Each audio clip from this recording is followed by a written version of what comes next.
Guys, welcome to day number 8 of the 25 days of mental health. Today's subject is going to be about true identity. Who are you? Do you really know who you are? I know who I am now, but before I didn't. It took me 27 years to fully understand who I am. And it's probably something, again, I guess a lot of people maybe aren't aware of. You live this day every day. You wake up, you have your routines and all that sort of stuff. But do you really know who you are? You might ask somebody a question, oh, do you know much about me? But I think a lot of the time the person you really need to ask is yourself. Do you know who you are? And for me, when I was a kid, as long as I can remember, I always try to do silly voices or try and replicate different accents of different areas around the world, because people got enjoyment from that. People found it funny, but I'd done it so much, I actually lost a lot of who I was and what my real voice was. And I can remember as a kid, I would always do, like a high-pitched voice or a baby voice or Hello, how are you doing? I find it very funny sometimes that I can do these voices and people laugh and find it funny. And that sounds crazy, and it's quite good. So when I do these voices, people actually zone in on the voice itself and they think, how can you do that? Or, why do you do that? That's so funny. It creates a conversation that doesn't really have much to do with me, so it's perfect. I can hide behind that. So I used to do voices all the time. And I remember a conversation in the kitchen one time with my mum when I was 10 years old. 10 years old, she was cooking Sunday roast. And she says, Mike, or Michael, just be yourself. Just use your voice. And I remember thinking, even back then, I didn't know what my real voice was, because already by the age of 10 years old, I'd been doing all these silly voices for so long, it just kind of took over me. And from then, I've always done it. If you talk to anybody I've worked with or anybody that knows me, I always do some form of silly voice. And I'm able to use it now for like comedy and all that sort of stuff, which is good. But before, I hid behind it. In primary 4, I would have been 8 years old. And we got asked to do a talk in front of the class. Now, I used to be absolutely petrified of doing public speaking. Petrified. Couldn't think of anything worse. The anxiety would set in, and my fear was I was going to be in front of my whole classroom speaking to all these people, and I'm going to get judged. They're going to think the worst thing of me. So, of course, what did I do? I'd done it on a comedy sketch. I'd done it on, what's it called now? Oh, Kevin and Perry. What's that guy called? What is that guy called? Kevin and Perry. It'll come to me.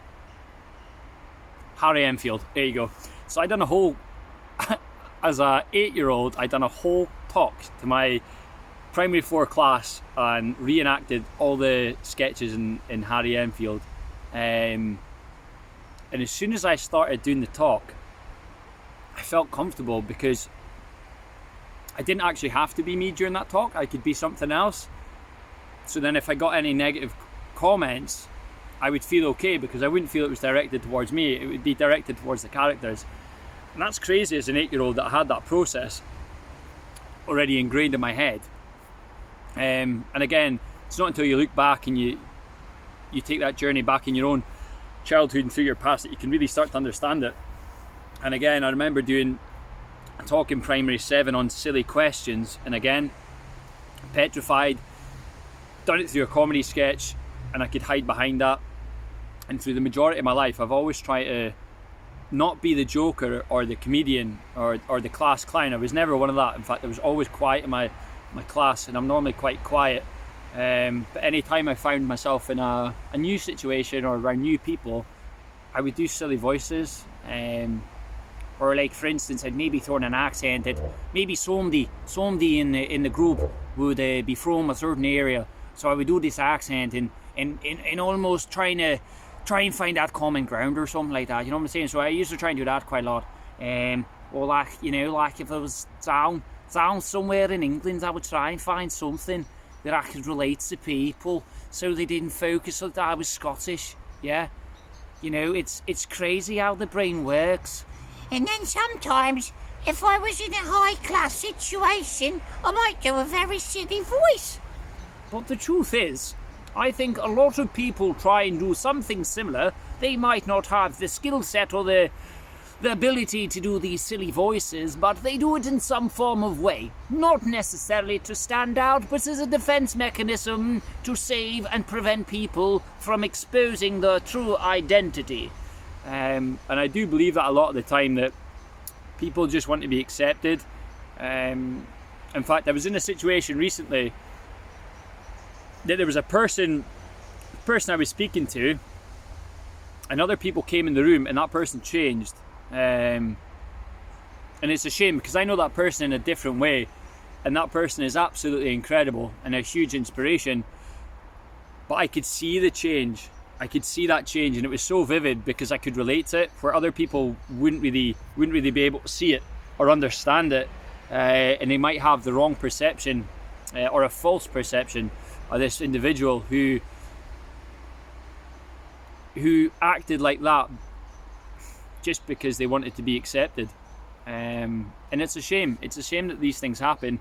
And you know, I used to do it through voices and comedy and all these different things, and other people do it in different forms or ways, but they come across differently. It does touch on social anxiety, self-doubt, self-acceptance, but when you strip it all down, it's almost like a cry for help. Like I said, it took me many years to find my true voice, and to find out who I really am. It's taken a lot of time, a lot of soul searching, a lot of internal research. And what I mean by that is just constantly looking at my entire life from every single possible memory I can remember, and analysing it, taking my entire past with a fine-tooth comb just to find out, why did I do this? Why am I like this? Am I different? And if I am different, then why am I doing this and that and everything? And I really do suggest that a lot of people try it. Look back into your past, and figure out who you really are. I love being me. It's brilliant. And I'm in a position now where I get to be myself every day, and some people that won't make any sense to, but see, the people that can understand that, you'll get this video, you'll really understand this video. Some people that watch this video will think, I have not got a clue what Mike's on about. This video is probably the worst. What is he doing? He's talking crap. If you feel like that, not a problem at all. But there'll be a few people out there that can understand what I'm saying, and that's enough. That's more than enough for me. If somebody understands this video and gets it, I've been in your situation. I get it as well. But it's easier to be accepted as who you are than accepted for someone who doesn't really exist. Because you matter. Everyone matters. Don't try and be somebody that you're not. It's exhausting. It is absolutely exhausting.